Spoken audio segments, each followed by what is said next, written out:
Two of us. All right. Hello and good afternoon. My name is Maya Wagodele, and thank you for joining this hangout. Today, we're going to be talking about the increased attacks by Boko Haram in parts of Nigeria, northeast Nigeria, and other parts, as well as the inclusion of civilian JTF and local hunters in the fight against insurgency. Really important topic to be discussing now in Nigeria, as Boko Haram is one headache we're yet to find a permanent solution to. And on the hangout to discuss this with me is Kenneth. Kenneth is calling from Abuja, I believe.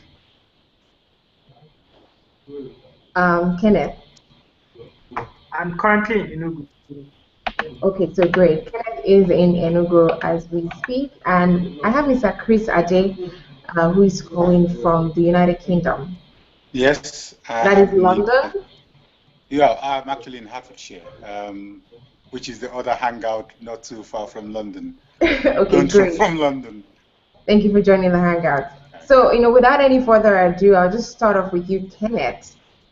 You are in Nigeria, and I know that you have been following most of these issues closely. What can you say, really? Well, what I can say is I am saddened, I am disappointed by the way the Nigerian government is handling the whole situation. Someone said something today, and I don't know if they were saying it with a serious undertone or they were joking, but he said that the war is political, and this is from the inner sources within the army itself. Someone of high ranking within the Nigerian army saying that the war in itself is political. Both sides know each other, they know why they're doing this. But it's sad that the lives of civilians and the lives of the men of the Nigerian army are put on the line for nothing's sake. I am most saddened for two recent happenings. One for a family um, that have a son serving in the that had a son serving in the army, was killed by insurgents, and the family only got to know about this via social media. That is very saddening. That the Nigerian army would not be able to account for its men. Nigerian army would not be able to accord respect to these families and let them know when the, the sorry fate has happened to their sons. The other is the recent crash of a fighter helicopter in Yola. Now, it was not just a crash, it was an explosion. An explosion. Now, what I'm hearing is that that helicopter was sent out on a mission in the night. And I'm wondering what commanding officer, what kind of a mind the commanding officer would have with the kind of weather conditions you have in a place like Yola, that you'll be sending out a very, very old, they barely managed to maintain that helicopter for it to fly. And you send out that helicopter to go on a mission, whether reconnaissance, whether strafing, I don't care. But you send out a fighter helicopter dead in the night, and then the lives of men are just put on the line for nothing. So these generals are just in there for the money. For me, that's the way I see it. So, again, it comes down to the way the presidency is handling it. Of course, he's the commander in chief. Of course, he's got men who understand how to win this war. I mean, the Nigerian army is known all over Africa to have had an operation in at least 35 African countries. Goes to tell that Nigerian army is still the best in Africa. But for us to be handling this insurgency like this, for a Nigerian army that took the war to Chancellor's men, for the Nigerian army that took the war to rebels in Syria alone, for the Nigerian army that took the war to Congolese rebels, to leaving their arms behind and running from a ragtag band of infidels is very disappointing. Um, I can go on rambling because I'm angry about this. But I'll put a stop to it here. All right, thank you very much, Kenneth. Mr. Chris, now you are in the United Kingdom. I'm not sure when last you came home, but I'm sure that this issue is something of great concern to Nigerians in Nigeria and in diaspora. So, what is your take on this thing, and how do you understand it? Because perhaps people outside Nigeria see it a different way as opposed to the way people in Nigeria see it. So I'd like to understand your perspective about the whole fight against Boko Haram, how government is handling it, and perhaps what the solution is. It's actually not too difficult to look at the events in Nigeria, and it's not too difficult to look at Boko Haram because you've got a contemporary situation that is international, which is ISIS. I don't know if you've been following closely today the videos that were released of the American chap that was also murdered today by the same people with same ideology. So there are two parts to this. The first question you ask yourself is what has led to a situation where people will pick up arms and decide to fight the same kin and kindred that they grew up with. The second part of it is what my brother Kolo has just been discussing, which is the local tweak to an ideological dimension. Because everywhere you've got insurgencies like this, is it ISIS in Syria, in Iraq, or is it Boko Haram in Nigeria, or is it Al-Shabaab in Eastern Africa, in Somalia? There is one common denominator, which is bad government. The government and the people have shown themselves to be incapable of governing themselves. Syria is a classic case. Somalia is a state with Al-Shabaab or whatever they're called of lawlessness, and gradually you got the same situation in Nigeria with Boko Haram. So there's an ideological tweak to this, but we all know that as Nigerians, I mean, my father was in the army for 33 years, and I was raised and brought up in a military cantonment. I lived all my life, and majority of it from barracks to barrack. So I do have a good understanding of how the military itself in Nigeria is set up. Um, I can understand Kolo's angle where you see professional armed forces like the Nigerian army abandoning its post. That is not heard of. I mean, I can understand that with the Iraqis abandoning their posts and disappearing, but not the Nigerian army that I grew up under. I mean, I grew up. My father was a supply and transport officer. I grew up very close to 93 battalions in Lagos when the 93 battalions was in Ojo. And when you talk of a battalion corps, you talk of men that have taken oaths. You talk of men that are raised to defend the integrity of what they believe in. So for you to say to me that a Nigerian army officer and his troops will dump the uniform, dump their arms, and run away, says something, and that is, it is it is not your box standard military operation. There is a political tweak to that. So I agree with what Kolo said. Back to the main issue itself. If you think it's international, if you think it's not just in Nigeria, how come other parts of the world seem to be able to manage effectively this problem, and we seem to be struggling in Nigeria? That is where the political dimension also comes in Nigeria. In Nigeria, you've got a situation where everything is spinned into money. People's life is it's not important. I'm sorry to say we don't have regard for human life. Kolo just given an example where a soldier got killed, the family was the last to hear. It will never happen in the international community. There is nowhere. In fact, there will be a media blackout on any British soldier, an American soldier that dies before the family hears. They will hear first. In fact, their names will not be mentioned before the press decides to run a show on it. But obviously, in Nigeria, we don't even know how many people. It took years or months. Let's not put to. It took months for our government to accept the fact that girls were taken. I mean, I mean, honest with you, it took months just acknowledging the fact. Don't that school have registers? Boko Haram visited the school, took children, and you can't even say to people, this is the amount of children that we're taking. Don't they have registers? Don't they go to school? Don't they have headmistress? Don't they have pictures? So our values are funny. Our values are corrupt. Our values is only governed by our own selfishness, and that is where Chris, let me quickly button here. yeah.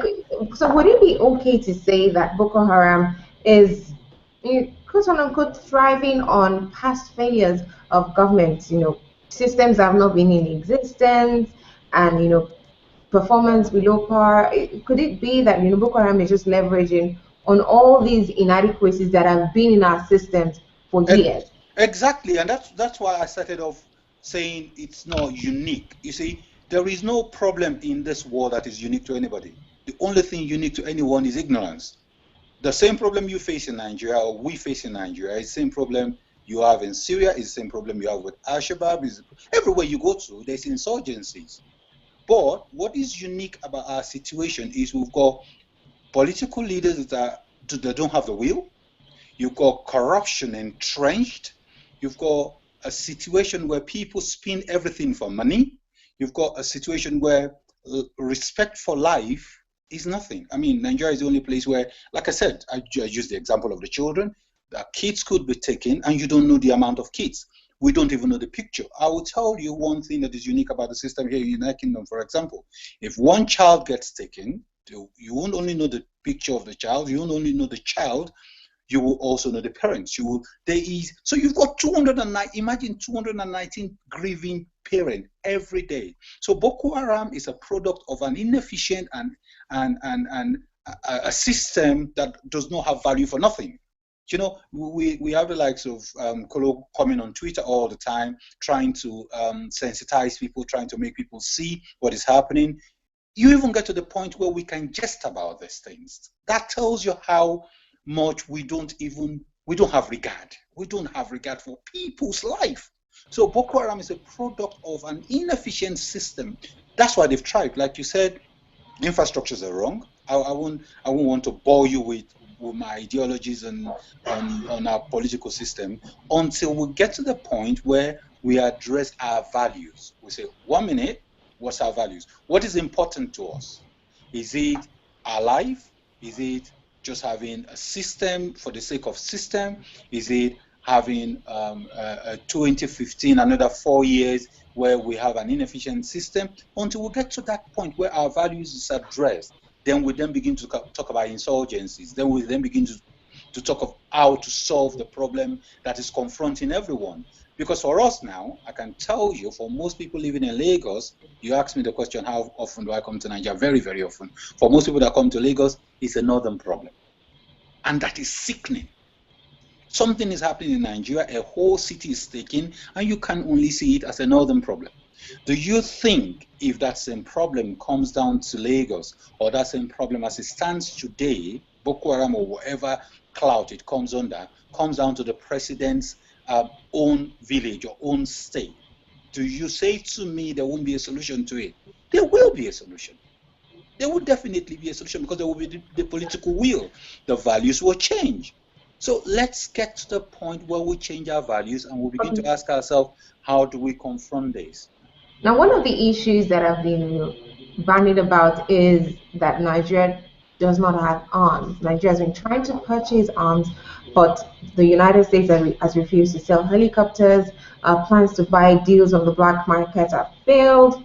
I mean, what is your take on this? Because if the international community, especially the United States, is condemning these attacks, it's saying that, oh, Nigeria should work on security, Nigeria should, you know, pounce on Boko Haram. Yet you don't seem to be supporting in Nigeria's plans to Let, get arms. What let is me your take twist, on let me take this question the other way around. Kolo, I want you to come in here. A quick this? one. Will you sell arms or will you sell cutlass? I mean, that's our local machete. Will you sell cutlass to somebody that you don't trust on how to use it, that you actually feel might bring that cutlass down to your home one day? and cut your wife's head or your family, would you give it? Will you sell one? Because you need to reduce it to the nitty-gritty of things before we start addressing what the problem is. Why the United States will say we are not going, because it's their values. Their values say we don't trust you. We don't trust you. Comment, please. Yes. Let me comment on that. America is selling weapons to Nigeria. They are only saying they are not going to sell the Cobra helicopter that we so dearly are pleading with them to sell to us. And it's simply because they are saying, hey, we can't trust your army. And so we're not certain that when we're giving you these helicopters, they're not going to end up in the hands of Boko Haram. Trust me, today, if Boko Haram is able to seize a town that has an airstrip, even Abuja will no longer be safe from traffic. That is as easy as it can get. So, but again, you ask the question, if America is not selling fighter helicopters to Nigeria, why isn't Nigeria approaching India? Why isn't Nigeria approaching China? Why isn't Nigeria approaching Russia? Another twist to it is this. You're going to a country that told you some years ago that by 2015 you're going to disintegrate. You're no longer going to stand as one country. And then you are in conflict and you are running back to this same country that has run a prediction on you, and you are saying, give me arms because I want to keep us together. It doesn't seem to align all together. But yes, I agree with Chris. On the issue of values, let me share a story with you. Last Sunday I was in church, and after church we're having a conversation amongst us. There were Yorubas, there were Igbos, and I was the only northerner. And there was the talk about the reason why things are not running well and the reason why the insurgency has lasted this long. And an Igbo guy comes up and says, the insurgency, it is going to last for longer than it's until what happened to Biafra goes around every part of the country. And I asked, why that reasoning? And he said, Biafra was decimated during the war. They are still feeling its effects. And he knows that Nigeria is not the thing. That was how he put it. The thing called Nigeria is not going to sit together in peace until what happened to Biafra goes round all the regions. And his prediction was, it's the Northeast now. And after the Northeast, it is going to the Northwest before it goes to the other parts of the country. And I was begging to understand the ideology behind this thinking. And I asked him, okay, you said Biafra was decimated, but didn't Biafrans also involve themselves in the killings, leading to Ojukwu declaring secession? And again, I asked, why didn't Ojukwu explore other options before secession? And we had that argument on and on and on, and I was sick and tired of him continually talking about the violence going around the country before we find peace. But this is someone who is living in Abuja, living and working in Abuja, and he has this ideology because he is not from the north. Now, you begin to ask yourself what the persons in Southwest will be saying, what those in the South will be saying, and what those in the Northeast will be saying about this insurgency. Even for those living in Abuja, they still feel Yola is like 9 hours drive away. Yola is far. Bruno is closer to the border. We are still far away from it. But when the bomb incidents happened at the Federal College of Education, it came home to me. I have a godmother who lectures in Federal College of Education in Kontagora. I lived for more than 13 years in Kontagora. I still know the place. I still know Federal College of Education. And for me to hear that there was a bomb blast there, it came home. I had to start making calls to know if everyone I knew or if everyone I know is safe. Now, until we begin to personalize these things, it won't sink to us that it is not a northern thing. It is not a northeastern thing, but it is our thing. If If we begin to have families from across the country who are losing one person or the other, then it begins to come home. But do we have to sit down and let that happen before we realize that it's a Nigerian problem and not a Northeastern problem? Again, the leaders that we have.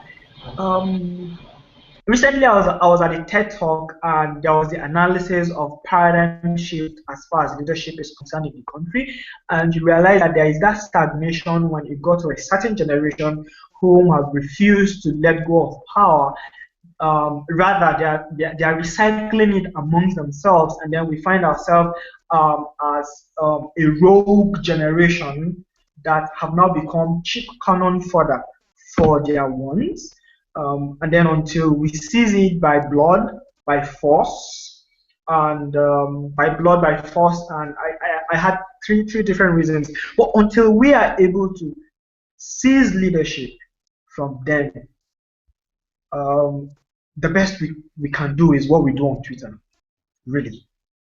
But we're Okay, not Kenneth, ready. do you believe that this issue is politicized? Do you agree that perhaps Um, um, yeah, politicians across board now, not excluding any party, are now focusing on politics and not the nation? Because you see that there are bombs going off, there are children dying, there are people dying, there are people being displaced, thousands being displaced, and yes, the rallies have continued, the declarations have continued. I mean, other people will argue that governance must not stop because that is a plan of Boko Haram. Governance must not stop. But so how exactly do we strike that balance? okay, Mayowa, let me quickly come in Okay, on I that. think Mr. Chris Yes, would want to government. come in on this. Yeah. Let me quickly Can come in. please let me quickly take Mr. Chris on this. There are two issues you've pointed out, and that is the role of our politicians. And then you've also pointed out the role of governance itself. Politicians in Nigeria are no different from politicians anywhere in the world. So wherever politicians are, their first instinct is to perpetuate themselves in power. That's a human thing. So your politicians or my politicians in Nigeria are behaving true to type. Where you have a problem is the same politicians are a product of a system. Okay, let's go back to the military that used to be there. In those days, you had Command and Staff College and all the strategic institutions that were designed to put in place things for situation to combat situations like this. Are you saying to me those things have suddenly disappeared? Are you saying to me that all the plannings that all the officers took are no more useful? Are you saying to me those politicians cannot go back to their service chiefs and say, look, this is the problem we've got. All the time you spent in this your Kuru and FSC and FSS and all the, where is your planning models? How do we stop this? Are you saying to me these politicians cannot actually meet up with these service chiefs and say, let's stop this? But because everybody is interested in perpetuating themselves in power, an average politician does not have an average Nigerian politician does not have his wife or his child in Nigeria. They have free access to schools in England, in America, in everywhere in the world. Their wives go shopping every day. You see them in Harrods. They spend the kind of money we can only dream of. So you have a system that the values are bent. The politicians don't care because, like Kolo said, it's not their direct families that are involved. The 219 children, I go back to them. If one of them was the daughter of a serving legislator, are you saying to me that daughter will not be recovered? You see, none of them, in fact, to be honest, you know what we say in England? I will tell you now. I'll say live. What we say in England is the only thing Nigerian politicians regard Nigeria as is a graveyard. It's not even good to die at. They die abroad. They live abroad. They spend their money abroad. The only time they worry is if they've got to be brought back to come and be buried. So Nigeria is not even good enough for them to die in. So who cares? Who cares the next person that is being bombed? Who cares? As far as their party wins election, who cares? They don't care. It's me, you, and our children, and the likes of Kolo, that we all have these discussions together, that actually sit down and say, look, this is all we have. No matter how long you live in the United Kingdom, no matter, look, people deceive themselves with this, the whole 10 passport, no matter how long, Nigeria is still your country. It's people that begin to think like that worry about what will Nigeria offer you. So going back to what you're saying, the politicians as it stands today do not give a toss about Nigeria. They only give a toss about their pocket. They only give a toss about the next 4 years. They only give a toss about who they represent, as in their immediate godfathers. All As right. far as that is not broken, every other thing is story. Now, what you say, thank you very much, Mr. Chris. What you say brings me to the next thing I'd like us to talk about. It seems as though Nigerians are now, seeing the light in the sense that they can't keep waiting, so to speak, for the government to help them because that help has not come thus far. Of course, the Nigerian army is trying. We have to give kudos to them. Despite all the challenges they have been trying. News broke this morning that Chibok has been recaptured. Of course, they're trying, we know, but we have to consider the fact that now we have local hunters and civilian JTF, picking up again and joining this battle. And I'm hoping that we will not see that issue that is going on in Syria, where we know even women and children now, take up arms and fight. So, kind of, let me quickly come to you on this. What do you say about, this new trend of local hunters joining the fight? Well, I would say these are men who have an attachment, men who have a stake in what's happening. These are the persons who are really coming all out to say we want to retake our land, we want to protect our people. I know that there are men of the Nigerian army who are eager to go on the front line, men whom, if properly armed, will take back every inch of Nigeria's territory. You must understand that there was a time where we had the civilian JTF. Initially, they were just a band of young men with cutlasses and batons. And then there was the mention of giving them military training and arming them. I didn't know how far that went. I didn't know if they how far they went, because at the point they were accompanying the Nigerian army on certain operations. But for a band of hunters to retake a place like Mubi tells you that you still have people who are eager to take back what belongs to them. The question that I'll ask is, does the security budget covers for them? Because again, you have to realize that it is a fact, a known fact, that for every 20 naira that the federal government of Nigeria spends, 5 naira is allotted to security. But this is what we have to show. Now, a lesson that these hunters are telling us is this. One, we are touched by what is happening because it's our blood. So, of course, until Nigerians begin to realize that it's our ground, it's our sovereignty that is threatened, then we won't want to be in their position. Two, they are saying by all means. Some persons are saying they have been able to do this successfully via diabolical means. But who cares if, even if it's diabolical? What we all care about is that they have retaken what belongs to them. Nigerians need to understand that it's the sovereignty of the country that they call their own that is at stake. And until we are ready to say to hell with the generals, they can continue to play their desktop politics and embezzle the money, but we have to find a solution beyond just the army.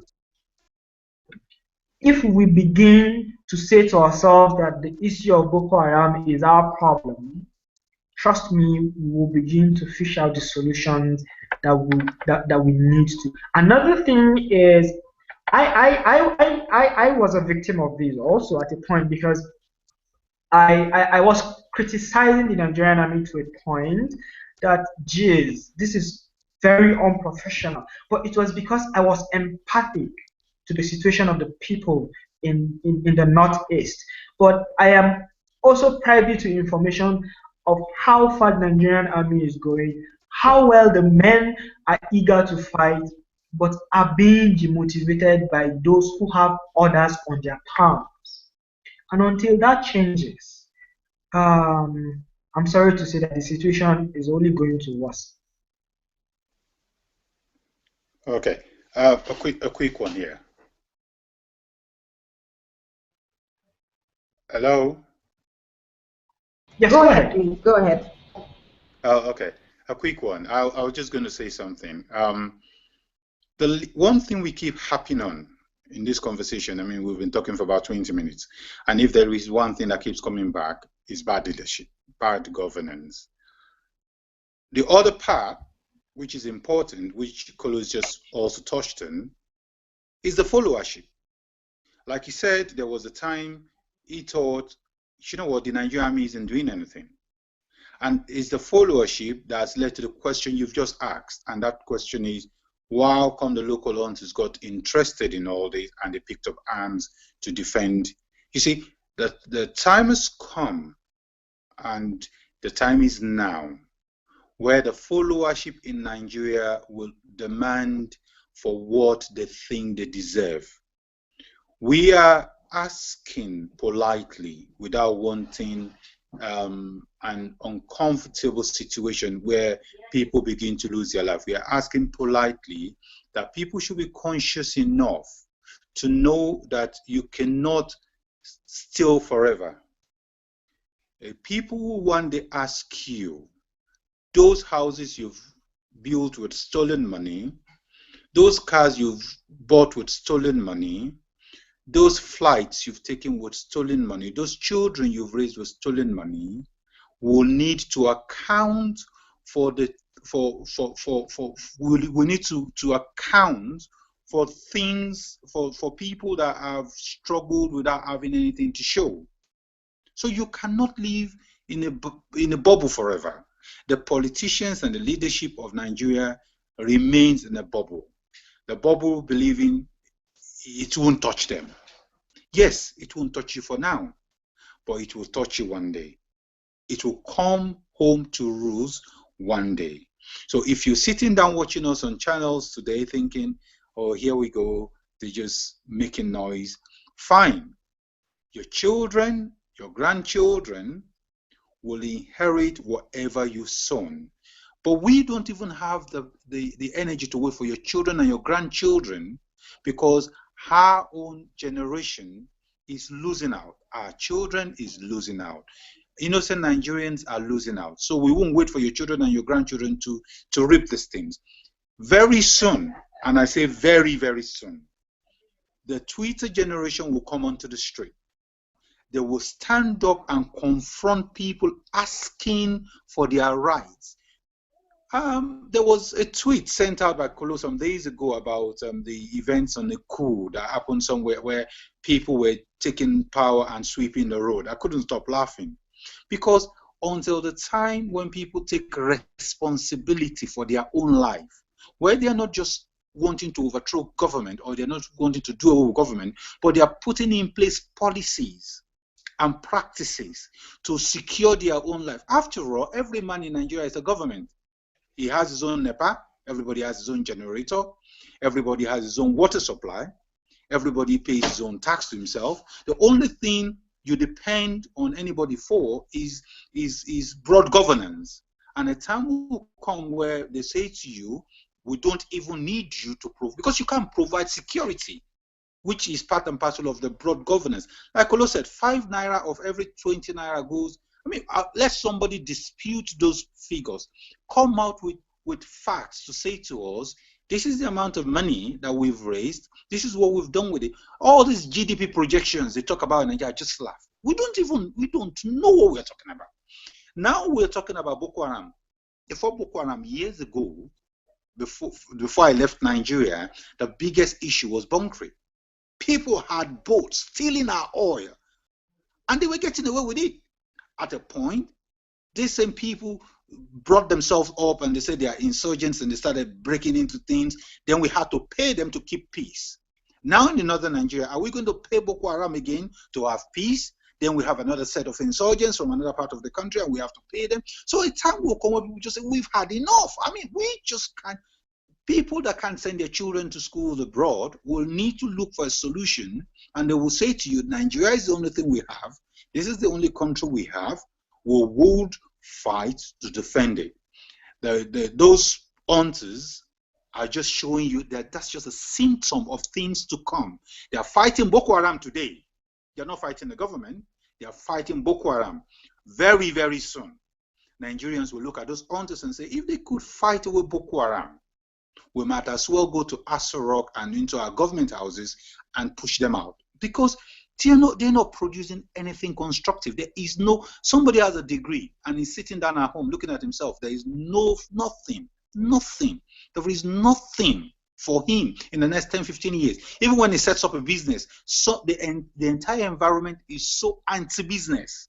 If I won't tell to you the amount of money I've lost into businesses in Nigeria, I don't need it, just to put things on the ground and say, look, let's run things.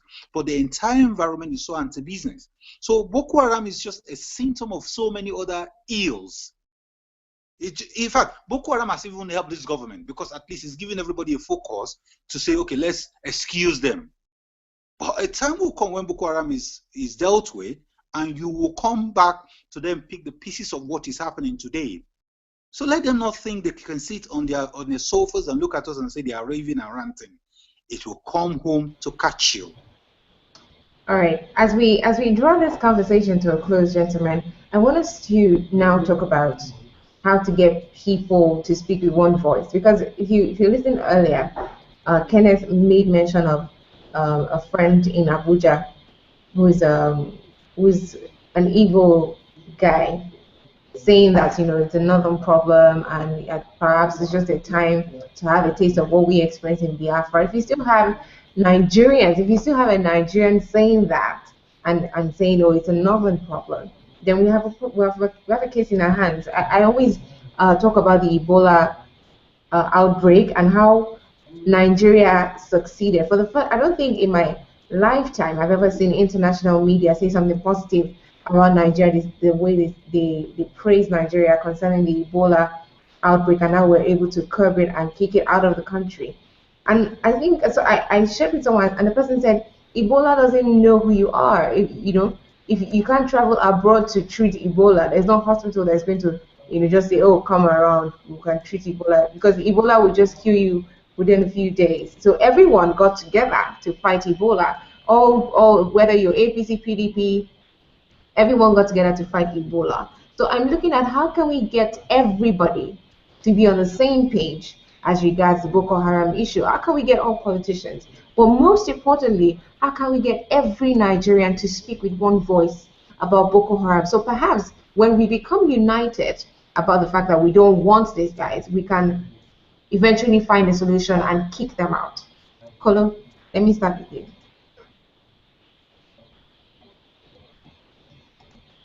It all comes down to our values, like Chris has expertly explained, our values and leadership. Nigerians are a set of people who are used to the top-bottom approach and not the bottom-top approach. You won't believe the kind of support the government will get tomorrow if the president sits up and takes a decisive action on this issue. Even those that, even people like me that continually criticize his inaction will stand by him and support him with my voice. All it takes is action. Be the change you want to see, was what Mahatma Gandhi said. A lot of us till today have not been able to realize the depths in that single line of what Mahatma Gandhi said. It's easy for us to talk and talk and talk. Oh, I was a young man without shoes. Today I am in privileged position to have shoes. and I'm ready to ensure that you without shoes would have shoes. But what do we have? Now you have persons without shoes losing their lives. So it's easier said than done here in Nigeria. If we have actionable plans and we see it working, people will rally around the government. If you see, I mean, you can see the way people cheer the Nigerian. I mean, anytime there is an effort to retake a town, you see people cheering the army. That is what Nigerians can do. It is exemplified every time with the national team. But it's the national team where there is no federal character in its selection. Yet, when it comes to leadership at the top, we cannot get it right. Except that happens. I'm sad. People like me would not be willing to support the government. Thank you very much, Kolo. Mr. Chris? Yeah, I think that's a good summary, and that's the truth. You see, the painful thing for me personally is I'll go back to one thing again. Most of the things we do not even understand it. We go to school, we have certificates and degrees that are useless because they teach us things that are not relevant to our lives. We've taken that into governance. 90% of what the people that are sitting in power will say to you are not relevant to us. They keep talking about GDP projections and these things are not relevant to the common man. All the common man wants, or all the average Nigerian wants, is good governance. I grew up in a Nigeria where a car, when I was in university, a B2 was 1,800 naira. So you don't have to dream to buy one. A 504 from Pan was 3,700 naira. My father bought one. You don't have to dream to buy one. So give a man hope, access. He wants security. He wants to be able to have food. We are spoiled children of nature. We don't even have to heat our house. So we just need basic things. Then provide plans.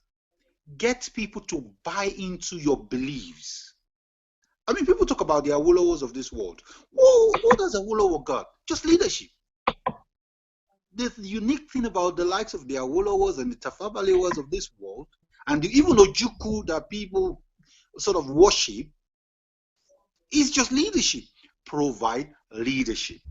Like Kolo rightly said, we live in a top to bottom society in Nigeria where I can't even challenge my own father. He says things have got to bite. So you can imagine if you got a wrong father, your destiny is ruined. The same thing, the same problem you've got in government. You've got a wrong president, your destiny as a country is ruined. It's an African thing. Most of us are a product. Look at the three of us sitting down talking about these things. Go deep down and reflect a bit more. You'll discover that we're just a product of one decent human being, most probably our father, our uncle, or somebody that just picked up a bit of interest and said, Mayowa, you will go to school. Kolo, you will go to school. Chris, you will go to school. So just one person paying and just showing interest. And that is exactly what this country is. If the government or if the top politicians decide, okay, fine, we've had enough of this nonsense, we'll sit down, we'll provide leadership. We will all buy into it. You don't even need to convince us. You go to church. Do you know people are more churchy, more giving to their church? They believe in the organization of their church more than being Nigerian. Somebody will proudly say to you, I'm a member of, anywhere you meet them in flying, I've flown a bit in my short life. Anywhere you meet, so you go to Redeemed Christian Church, oh, God bless you. Pastor Adeboye, what is unique about Redeemed Christian? You're just one man that provides leadership. You might not like him, but he provides leadership. Concrete leadership. Living Faith Church, Winners Chapel, anywhere you go to, we are known for this. So, oh, he's such a unique man. David Oyedepo. What he provides is leadership. If you have that same leadership you've got in religion and all them things replicated in government, you will be shocked how quick. If a Nigerian church can run a university with people's tithes and offering. How can you say to me, we earn dollars and petrol money every day, we can't run nothing, we can't even run a university, we can't run anything? And is that the common man's problem? No, that is a leadership problem. We can go on and on about this until we get to the level where there is leadership, and the leadership is such that it is genuine leadership. It's not what, in fact, now we have the next election coming. Everybody's interested in 2015. Look at even the House of Representatives and everything. You can just see a pattern here. People are going in, they're being sponsored, and they've got to pay back. So at the end of the day, in 2017, we're back into this cycle if we are not careful. And that's why I say to youths, I say to the young Nigerians on Twitter, on anything, put your money where your mouth is. Sponsor the people you believe in. Put your money, don't just preach. When I believe in a cause, I put my money there. Put your money where your mouth is. You can start from your local community. Barack Obama started providing leadership from the ward. Provide leadership from your ward. Prove yourself, we will follow you. And that's just what it is. As we close this conversation, Boko Haram will disappear if they know they can't come into your community because there's a strong local leader that is present on ground to lead the people. Thank you. Thank you very much, Mr. Chris. And thank you so much, Kolo, for joining this hangout. Very valid points we've laid out on this hangout. And I do hope that the relevant people are taking note of this. And I also hope that Nigerians are taking notes and they shouldn't just leave everything to government. Because government has said repeatedly that it cannot do it alone. And so it is very important that as a people, we unite and decide that enough is enough of the Boko Haram insurgency. And just as Mr. Chris said, leadership. A right leader will motivate his people to do anything, stand against the greatest monsters. And I think that is what we truly need at this point. We need leaders, true leaders at every level possible, even at the grassroots. All right, so thank you so much, everyone, for joining and watching this hangout wherever you are. The conversation continues on Twitter. You can tweet at ChannelsBeam or use the hashtag security on being. Thank you so much again. I am Maya Umdele. Until the next time, please do pray for Nigeria. Thank you very much. Thank you.